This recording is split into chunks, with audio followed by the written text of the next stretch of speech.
Welcome to the first lecture for our History 195 course, where we're really looking at the very beginning of the cultures that lived in what we call England today. We're not going to be focusing just yet on, say, the other parts of the island, the tribal groups that end up one day becoming Scotland and Wales, although we'll hit that more than not. And of course, Ireland, the next island over to the west, but really just focusing on that area that is going to become Greater England and eventually turn into Britain. And the rest of the kind of cultural groups will come into play as we move forward in the class. But what we're going to be looking at in the next couple of weeks is going to be a number of different topics. Some of them will go by real fast because we simply don't know enough to really say more. And some of them will take a little longer because we have more records. So obviously earliest Britain, and you've got that image on the top of the slide of Stonehenge, which of course we know almost nothing about except for what we as academics have created over time as a sort of what we think might be. We've hypothesized, all of us, but no one really knows for sure because the people that built all this no longer exist and they didn't leave a book behind, or any manuals.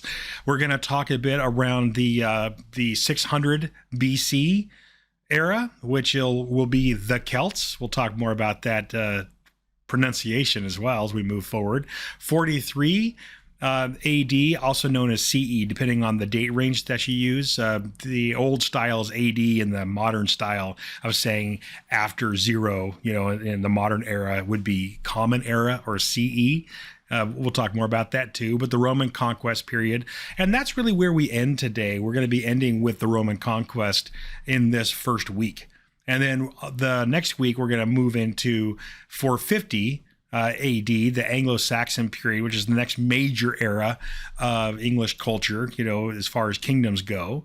And then we're going to be getting into the Danish era of invasions. There's going to be Viking invasions from Denmark and from other parts of Scandinavia as well, but especially from the Denmark region. And then we've got this kingdom that develops out of that called the Kingdom of England. So that'll be the week after this week. So anyway, moving into it, when we want to talk about the earliest Britain, all we really know in the mists of time is that somewhere around 3000 before Common Era, BCE, there were people that were farming, and that was 3000 to 2500 before zero. We've got people that are called the Beaker folk by academics in Britain, and that's only because there's no other, well, let me put it this way. Archaeologists tend to have a very dry wit and a dry way of describing things. And so because there were lots of pottery left behind, some of them in the shape of, say, beakers, which is a type of liquid holding device. Well, since that's really what we have left that these folks made in burial mounds and whatnot, just pottery that seemed to be very important to them that these folks made, well, they're just called the Beaker folk. And I'm sure that there were a lot more cultural identifications that we can get into when we talk about the earliest Britons. But that's all we know. That's all we have left behind. We know that they had cattle, mostly in the form of sheep. And we know that they moved big rocks around to build things with, to just kind of, they didn't carve the rocks necessarily, as far as we know, but they certainly moved big rocks around and then set them up in interesting patterns, like with Stonehenge, or like in this picture that you see there, to mark land. But beyond that, we don't have much else, left behind except for their bronze tools, and so I wish we could say more about this, about the earliest people. We know that they had a lot of pottery. We know that they somehow built Stonehenge, and there's lots of great stories about how those rocks might have been moved because those big boulders didn't come anywhere near the Salisbury Plain where Stonehenge was built. So that's an amazing accomplishment that you have basically early peoples moving around giant stones that they managed to pull out of the earth. I just love that. In any case, if you ever get to go to England, if you've never done it, make sure you get out of the city at some point and go to Salisbury to see Stonehenge. There is something weird about it. just going there is magical in a way, maybe because of just where it is. It's just in this wide open plain, the wind blowing. There's this kind of grass, this tall grass there, and there's this henge that you've always heard about and you've seen in books and seen in imagery, and it's weird, just cool weird, and I definitely recommend going to it. We don't know much about it. We know that there was an ancient religious cult on the island that the Romans called Druids, and so that term has come forth, Druids. I don't know if that's what the bigger folk had. We don't know if they had Druids or something else. It's just that by the time Caesar shows up, they've got people using Stonehenge as a religious sort of temple. And those Druids using Stonehenge still exist today. That cult has been kind of revived, and it's still there today. And people see Stonehenge as either a curiosity to go see as tourists, or they see it as a religious place to go to. Regardless of that, we still don't know what it was really for. Okay, moving on. Probably should have put the text up there earlier, but Stonehenge, a prehistoric monument on Salisbury Plain, north of Salisbury in southwestern England. And the only thing I can say about southwestern England is that when we talk about the earliest people to inhabit Britain, the tribal people there, what we can say is that we don't know, because again, no records, but we think that they got to Britain back when the Atlantic Ocean was a little bit lower in elevation, meaning when there was the Great Ice Age. That was the same time that people were walking across the Bering Land Bridge, getting to different parts of North America. We think that people also were walking from Europe over to different places like England and other islands in the Mediterranean, even because the Atlantic Ocean simply wasn't as high because so much water was tied up in ice. And so we think that there was more of a land bridge at the time. Of course, there's water there now, the English Channel, and when that channel rose up so long ago, obviously the people in England, the tribal peoples, were cut off until boats existed, but they were cut off from the rest of mainland Europe and developed a very unique culture there, or set of cultures. All right, so the one kind of tribal group that is going to show up and begin conquering or taking over territory, some of it may be occupied and some of it not, were these people from Central Europe. A lot of peoples from Central Europe eventually make their way by boat over to the island. And we call them Celts. All right. And I know that we have a basketball team in the United States, and they have their imagery of kind of this early warrior, and they call them the Celtics or the Celts. And that's because Americans are really bad at cultural appropriation. We take ideas and imagery and then we rename them or pronounce them completely wrong. You know what I mean? For instance, when we talk about the Sioux tribe of the Great Plains, the Sioux tribe, which is so commonly used, that phrase, the Sioux natives. Well, the problem is that the Sioux themselves don't use that. They use the term Lakota because Sioux was used by their enemies. It means dog and was an insult, but Americans forever called the natives that lived up in the Dakotas the Sioux because that's just what we do, Americans. So yeah, you can call the basketball team the Celtics, but when you want to talk about the peoples, the cultural group coming from Central Europe that spread all over the place in Western Europe and even over into England and parts of Ireland, you want to call them the Celts. And if you don't do that, people will look at you and laugh at you at conferences, just so you know. So, all right. So the Celts. All right. What do we know about them? What they left behind in graves. We've got weaponry. We've got some armor. We've got some dyed wool clothing.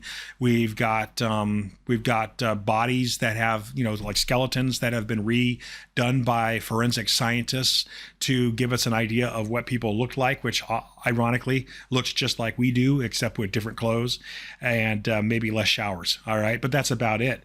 The only thing we really know about the people of Britain that were either the tribes people that were there before or the Celtic invaders is what Herodotus and Aristotle from Greece wrote.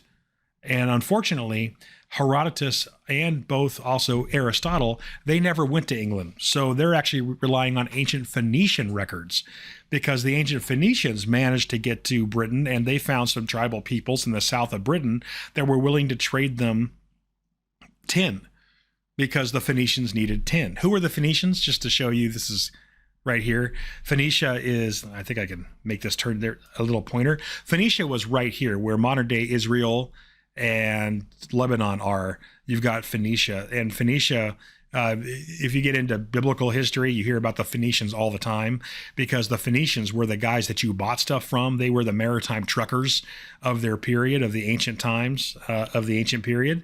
Got all the way halfway around Africa, these guys did.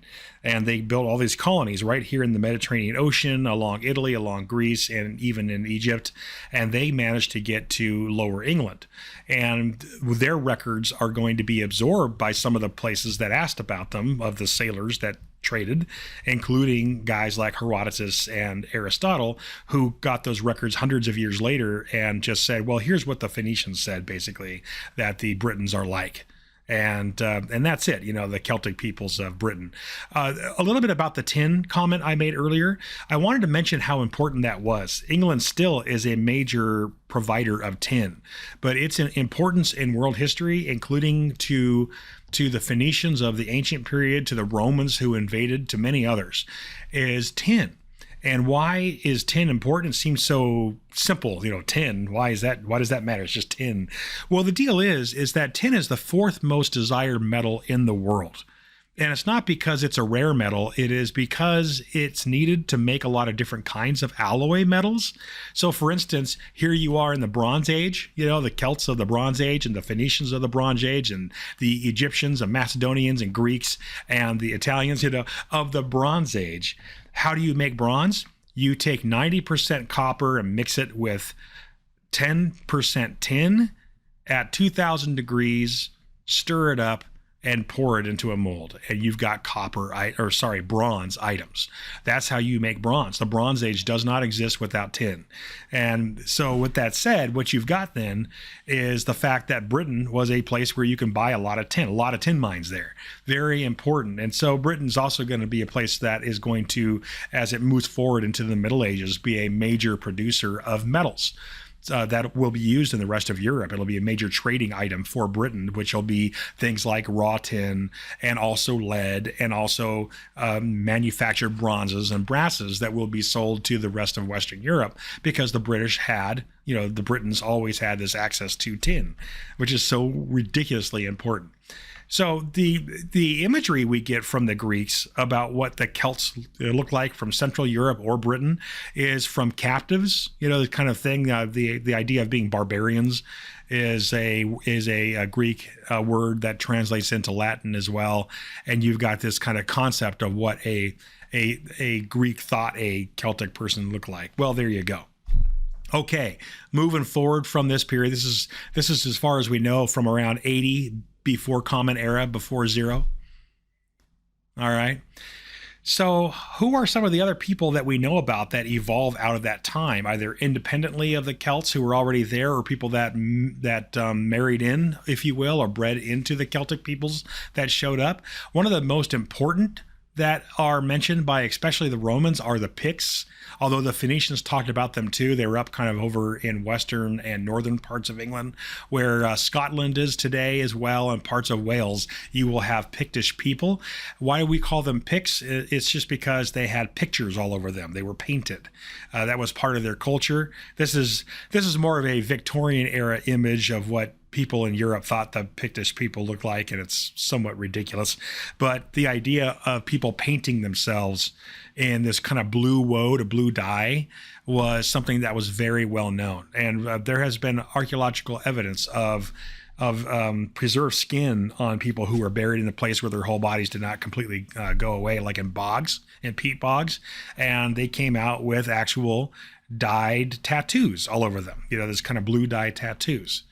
Holding a head. That's a story about how the Pictish people felt like they got power by removing the head of their enemies and saving it. They'd save the head and the skull and the whole thing, and that was part of them gaining power from the conquered.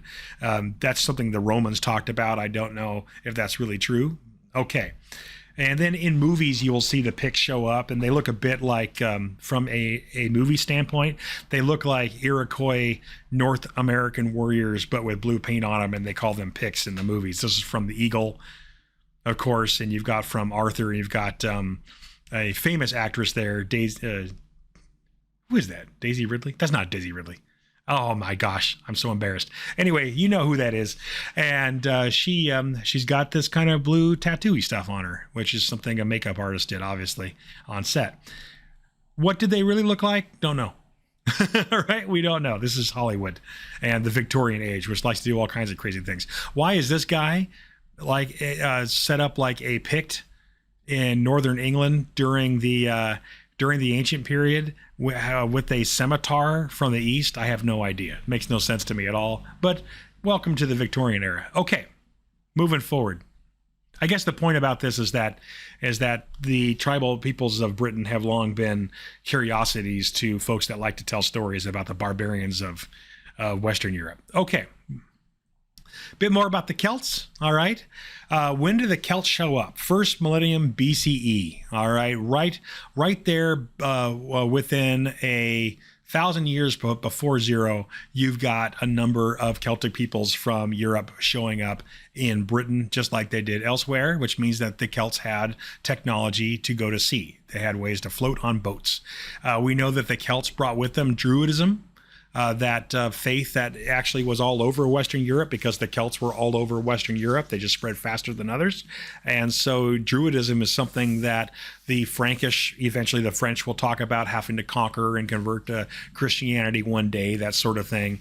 What's interesting is that the Celtic faith, the Celtic culture of Druidism and their general religious culture is still visible today in modern Christian Europe. And it's visible in stories that evolved through the church as it showed up much later. And one of the ways that the Catholic Church was really good at spreading very quickly was in early medieval Europe after the Romans fell, was to actually adopt the culture that the Catholic Church was moving into, and then to convert it into Christian ideologies. So you've got a number of different gods and goddesses and heroes and evil villains of the pantheon of Celtic belief. And those have all become different characters, like King Arthur and Guinevere and Sir Gawain and so many more. They're all based upon ancient Celtic mythical stories, which is kind of fun. You can do a whole study just on that alone, and it's worth it because it's neat to trace how the Christian church sort of took those ancient ideas and made them either into Christian-based stories, like feudal stories of the Middle Ages, or into their own religion. For instance, in Ireland, there is a saint called Saint Bridget. Saint Bridget never existed. She was actually a Celtic goddess that was worshipped by the Druids in Ireland, and the Catholic Church simply said, "Oh, you have Bridget? We have a Saint Bridget. Look, oh my gosh, they're just the same. They're so similar. Come to church. We'll tell you about her, right? That sort of thing. It's a brilliant way to convert people. So Julius Caesar is going to run in when he shows up, and we'll talk about him later. But when Julius Caesar shows up, he's going to run into Druids because they're still there. And there's going to be an issue where the Romans understand Druidic ideas pretty well, because the Romans themselves were polytheistic with many gods and priests and that sort of thing. So they actually, the Romans understood, I think, Celtic culture probably far better than we ever would. Okay. Why is it called the Celts? Because it's a word that comes from the Greek keltoi, not celtoi, but keltoi, right? So they are the Celts. And the Romans fought the Celts a lot in Europe, and they were known as the Gauls. The Gauls were basically where parts of Spain and France and Germany are today. The barbarians known as the Gallic peoples or the Gauls. Caesar himself is going to be famous for fighting the Gauls for much of his career, his military career. And then the other people that showed up first, that were there before the Celts showed up and took over, were called by the Britons, or by the Romans anyway, the Britanni. So there were the Britanni, which includes the Picts and others, and then you've got the Celts, who are your kind of Gallic peoples of Europe that become the British Celts as well as they move in. And you have some interesting things that will happen. There are Celtic tribes, Gallic tribes really, called the Angles and the Saxons. Two different tribes, by the way. They're not the same tribe. The Angles and the Saxons will start to invade Britain as we get closer to zero, and they'll keep coming. They're just more tribes that that were being pushed out of Western Europe by the Romans and by the Huns and others that were coming from various directions.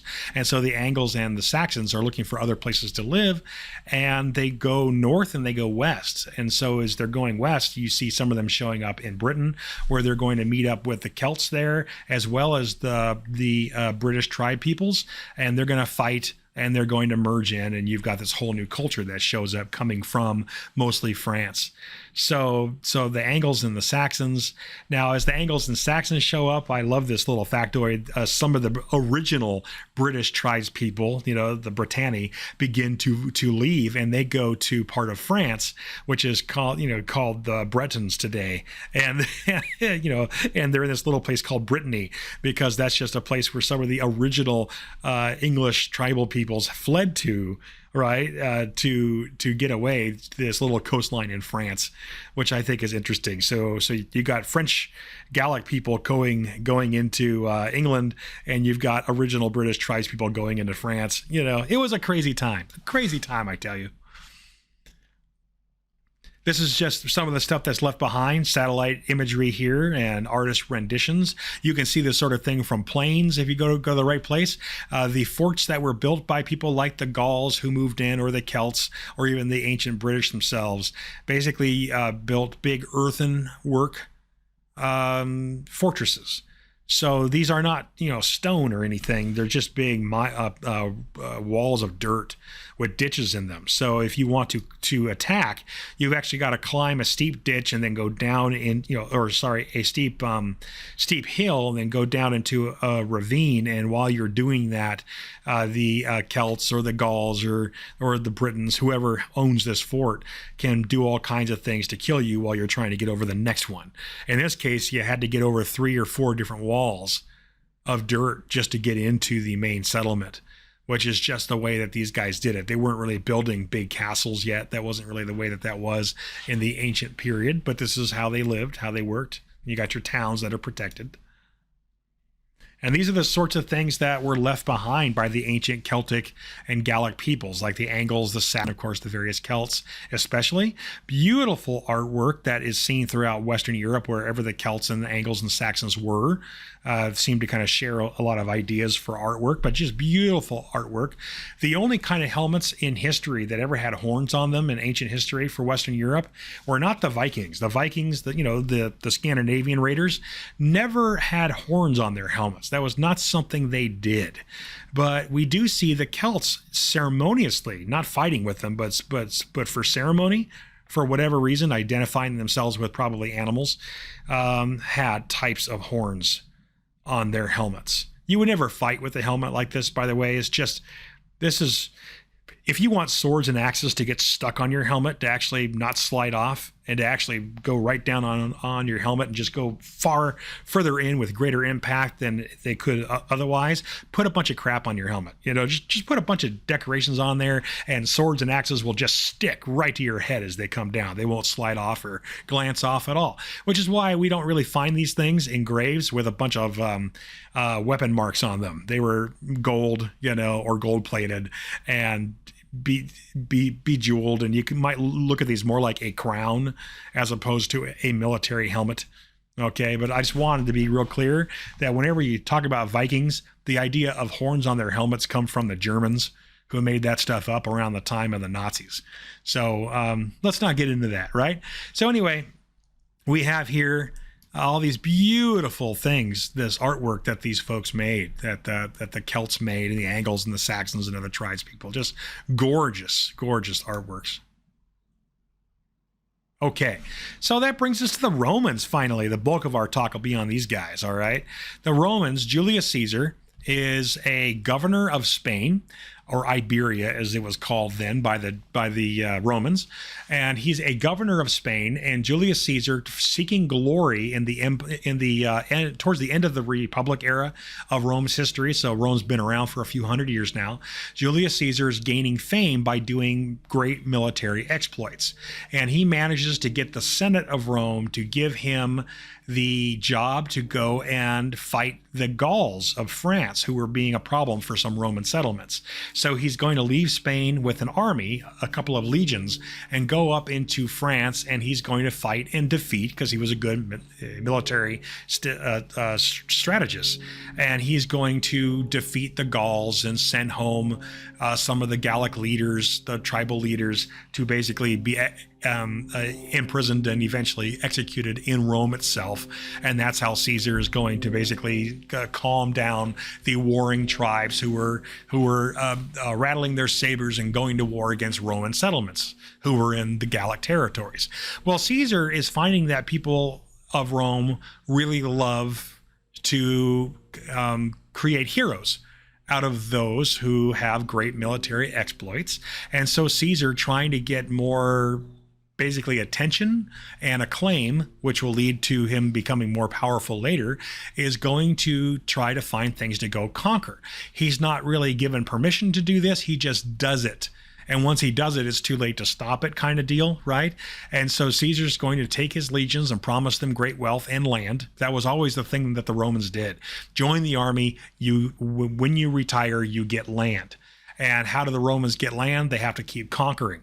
Eventually, when Rome gets really old in the tooth, it's going to be out of land to conquer, because they'll have conquered everything within range that they can get to that isn't already occupied by very powerful empires, and the Romans will start to decay from inside because their soldiers have no real reason, I mean, where are they going to go? There's no more land, Anyway, so Caesar in these earlier times, 55 before Common Era, 55 before zero, Caesar is going to build a bunch of ships, Roman galley style, and he's going to fight some of the Gallic tribes people along the coastline who also have ships, so that he doesn't have any more naval problems. Those guys, you don't have to write this down, but they were called the Veneti, the only real maritime tribe of Western France. Caesar's going to figure out how to defeat those guys, and in his book about his exploits, Caesar mentions how hard it was, but they figured it out. And then, without any worry about any bases being attacked by the seafaring Veneti tribe of Gallic France, Caesar will cross the channel, land his troops, and invade southern Britain. And that's how the Romans get there. Caesar doesn't do much with southern Britain. There's not much he can do. He's just got a couple of legions, and he doesn't even have Roman approval to do this, so he doesn't have like a supply line. So he has to go back to Rome now that he's made a huge name for himself. He's defeated the Gauls of France and settled them down, and he's expanded Britain's empire to an island that the British knew about and traded with but had never conquered. And that's what Caesar has done, is he's begun the process of conquering England for Rome. And now Rome can't go back. The Roman Senate doesn't have a choice. They have to send armies there and governors there, and they have to maintain their conquest of Britain now, because Caesar started it, and to back down was not in the way of mind of the Romans. They didn't know how to do that. They never really did. So the Britons, the earliest tribespeople of England, along with the Celts, will maintain political freedom from the Romans as long as they pay tribute, which is kind of how that goes until the Romans actually show up with their armies and start building forts and cities everywhere, right? So between Caesar in 55 and Claudius in 43 CE, so this is about 100 years later, all right, Common Era versus BCE, so 55 before zero, 43 after zero, okay? So 100 years later, after just, the Britons paid some tribute and tin and stuff to the Romans, Claudius I, an emperor of Rome, is going to send legions into into Britain to formally conquer it. And that's how that begins, okay? So by 47 Common Era, also known as AD for those of you that like the older style of dating, the Roman legions had occupied almost all of the islands south of something called the Humber River. I'll show you maps in a bit, and east of the Severn River. And for 30 years, the tribes resisted, I'm just reading the slide, a period that was marked as rebellion led by the native queen, Boudica. And I'm going to play you for an assignment. You're going to have a video from the series called Battlefield Britain about Boudica and the revolt there and why it happened. It's really quite amazing. And I think you'll learn more about the Roman occupation and what the British tribespeople were like in that one documentary than in any other thing I could really show you. Certainly there's no Hollywood movie that really is going to get it right, but this thing does pretty well. So just look for that in Canvas, because that'll be your main assignment outside of the lecture and lecture review stuff for this week. Okay, so that's really the big moment. The Romans are expanding under Claudius and after into Britain, and they're trying to subdue the tribes, and there will be a major revolt that eventually the Romans will subdue, but not after a bunch of Romans are killed in the process. So by the time we get to 47, Common Era, Britain becomes an imperial province of Rome, an actual county or state, if you will, of the Roman Empire. It's called Britannia, and therefore we have the name Britain from that time on, which is not to say Great Britain, that's something else. Okay? So we'll get into Battlefield Britain in a little bit. Here's some of the things that are left behind that the Romans built, like in the town of Bath. I know it's crazy, there is a bath there, a Roman bath, which is natural hot spring water. You can still go there today and see it. I don't know if people actually use it, but you can go there and there'll be Roman reenactors in there that you could talk to, and you could see the springs that were turned into these famous baths of Bath, England. Kind of a neat place to go visit, because the Roman ruins are not ruins there. They're actually still protected, because after the Romans left, this whole thing was maintained by people that wanted to still use them. And so it's one of the few Roman structures that actually remained from the ancient period. So there is Caesar's trip, just so you know where he went. Caesar left this part of France, but back then known as Gaul, and crosses the Channel. It's funny, in the modern day he could have just taken a train, an underground train, a subway, but back then he had to build a whole fleet of warships, and crosses over with a few hundred ships, and then is going to march all the way up into the southern middle part of Britain and set up a fort there and leave some guys behind. And eventually 100 years later, you're actually going to see the Romans send a big army in to actually start conquering officially the British Isle. And here we go when we go from 43 to 60. And so that's not much time. That's like in a period of 20 years, you see the Romans building fortresses that are modern day cities now. And these fortresses are all over, well fortified towns all throughout this entire region. Over here, let me turn on my little pointer. This is Wales. This is an area that the Romans had a really hard time conquering, one of the oldest tribal areas of Britain. And so although the Romans get into it and set up some fortresses, they can't really conquer all of it. And so Wales is going to maintain a certain amount of independence from Roman Britain for a long time. And of course, Scotland, which was not Scotland yet, and the Scottish tribes had not yet shown up, by the way. So you're looking at the Picts and the Brythonian tribe and a few others who are up here, and they're very hard to conquer, and the Romans just can't do it without lots more people, which they don't get. So the Roman legions will be out here, big fortress here, and of course in London and other places, the Roman legions will have big and small fortresses, and this is as far as they can really get for a long period of time. The Romans do try to push further north, but they keep getting pushed out. They just couldn't maintain enough of a force to actually hold complete sway over all of England, and in reality, there was no reason to do so.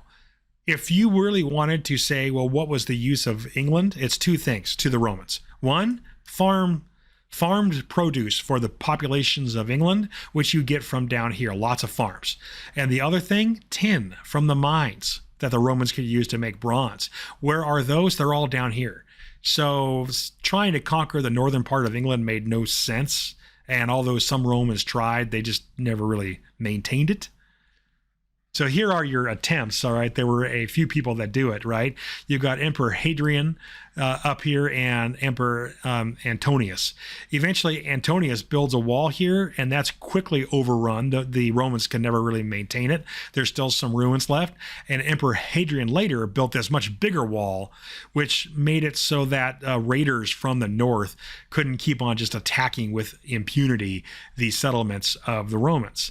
And so Hadrian's Wall is going to be a very well built, very well maintained wall for a very long time. And we don't really see that until around, 150. All right. So 122 is when it's finished. 122 AD, you've got this huge wall right here. And over here, a bit later, the Antonine Wall, which is built and then abandoned almost immediately. Just an image of Hadrian's Wall. There's some parts of Hadrian's Wall that are still up. Most of it is just foundation. If you really want to go see Hadrian's Wall, get into go find like tour bus drivers and ask them if, when they're off duty, especially if they live in and around the city of York. All right, the city of York is kind of where this is. And ask them if you can pay them to take you on a trip of the cool parts of Hadrian's Wall that the tourists don't go see. And it's just like, the tour bus drivers and stuff are always great people, and they're willing to do that on their off time. You pay them some money and they show you around the cool stuff, right?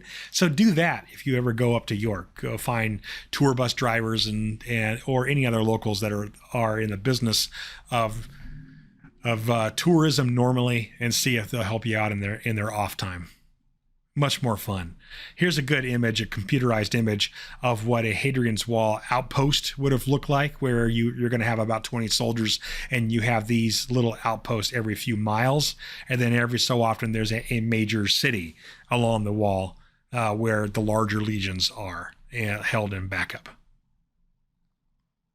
I'm going to show you some film clips now, and the film clips are going to be just kind of show you more about the wall, really, and how that worked. So there'll be film clips from The Eagle and from the movie Arthur. Both of them fairly late period movies that came out in the last decade.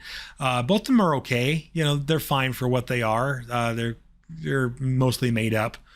But what's great about them is their sets really recreate parts of Roman occupied England, including a fortress and also including Hadrian's Wall and what that might have looked like back in its day. So I'm going to play some of those clips for you just for fun and kind of narrate them.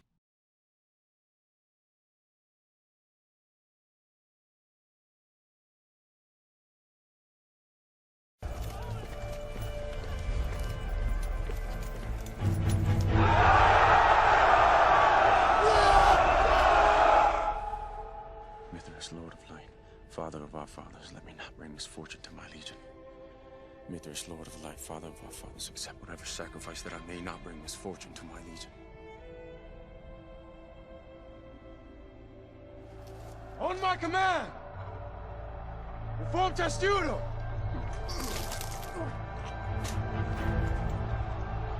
Ready? Open the gates! Caesar! Double time! March!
Father's free!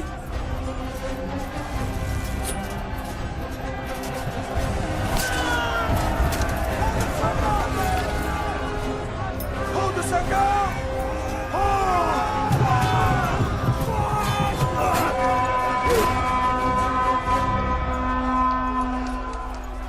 Close the circle!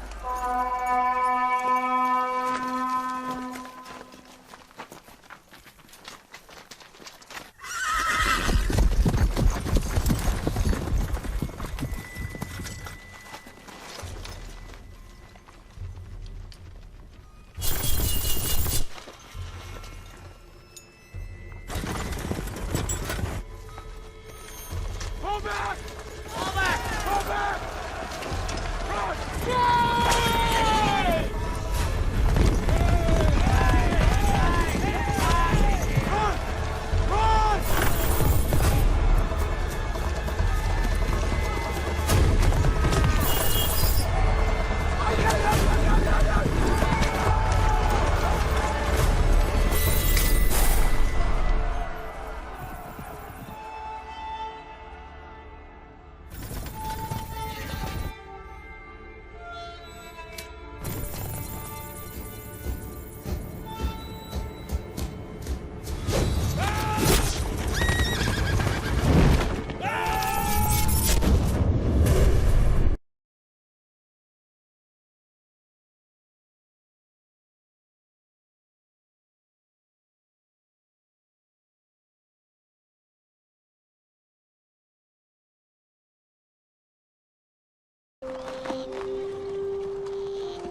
Where you been, huh? Where you been? What will you do, Arthur, when you return to your beloved Rome? Give thanks to God that I survived to see it. You and your God. You disturb me. I want peace, Lancelot. I've had enough. You should visit me. It's a magnificent place, Rome. Ordered, civilized, advanced. The breeding ground of arrogant fools. The greatest minds in all the lands have come together in one sacred place to help make mankind free. And the women.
Okay, well, now with those film clips done, a little bit more about what the Romans brought to the people of Britain. There might have been some fighting and some anger and some unhappiness because the Romans were pretty cruel masters and very haughty, very aristocratic over the peoples of England. That's just the way the Romans were to everybody else around them.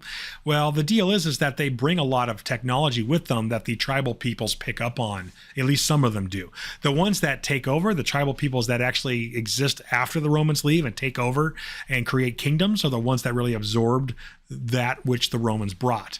So legal and political systems the Romans bring, architecture, engineering, trade, networks of highways that the people will continue to use after the Romans are gone. All right. Native nobility will adopt the Roman lifestyle. By the way, only the people that were already princes and kings of the tribal peoples will actually learn Latin because they have to work with the Romans for their power. right? But the Britons that live elsewhere, that live outside of the major towns, are basically just left alone, except in paying their taxes to the nobility, who will then give a portion of those taxes to the Romans. That involves mined tin, mined silver and gold, lead, and money, and food. Right? So whatever it is that the Romans want of the local nobility, the nobility will get. This is a very early form of feudalism, which we'll get more into later. But the idea that you have high rulers, which are the Romans, and then you've got your local nobility who have to collect the resources of their outlying farms and other resources to give to the high leaders, the Romans. So the Britons are not going to learn, the non-noble Britons are not going to learn Latin, and they're not going to learn much from the Romans. It's just going to be the leaders that do that.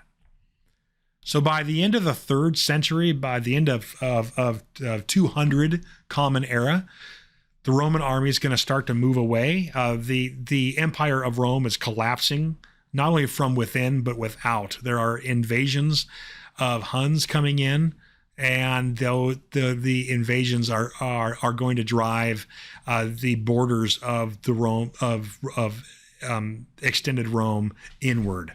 And so there's a whole big story to that you can get from a Western Civ class, I'm sure.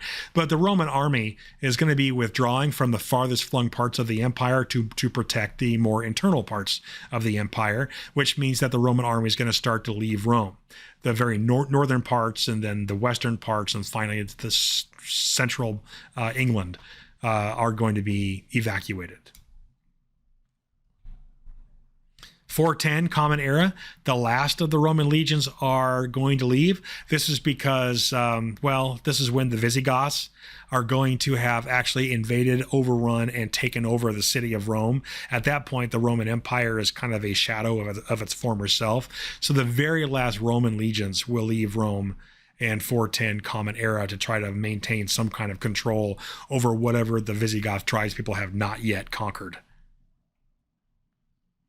So between 410 Common Era all the way up into about 600, you're going to see Roman influence slowly disappearing and Roman buildings taken apart by tribal peoples that want to use stone for other things. And some of the towns are going to be occupied, like London, by tribal peoples, but not all of it. And the Germanic invasions in the 5th and 6th centuries will basically bring Germanic culture as opposed to the Roman culture. So the Anglos and the Saxons, or the Angles and the Saxons, these two massive tribes in Europe that are going to grow even bigger without the Romans there as well, in Central Europe and Western Europe. These Germanic tribes will grow in strength and population, and they're going to invade England in mass. And their culture is what's going to really replace Roman culture entirely. And so next week, we will begin with a bit of a talk about those guys. Who are these Germanic invaders, the Angles, the Saxons, and more. So now it's time for us to close up this lecture, and you'll get more out of the book, and you will also get your assignment that has to do with the kind of the middle part of the Roman occupation, that big revolt of Boudica, which I think will give you more of the story of the Roman era than anything else will. Mostly because the Romans kept lots of records, but the whole revolt of Boudica was so massive and took so much effort for the Romans to actually defeat. Is something that the Romans continued to talk about, right? It's something that the Romans gave us more stories about than we have about anything else. So it's easy to get into it. Okay, thanks a lot.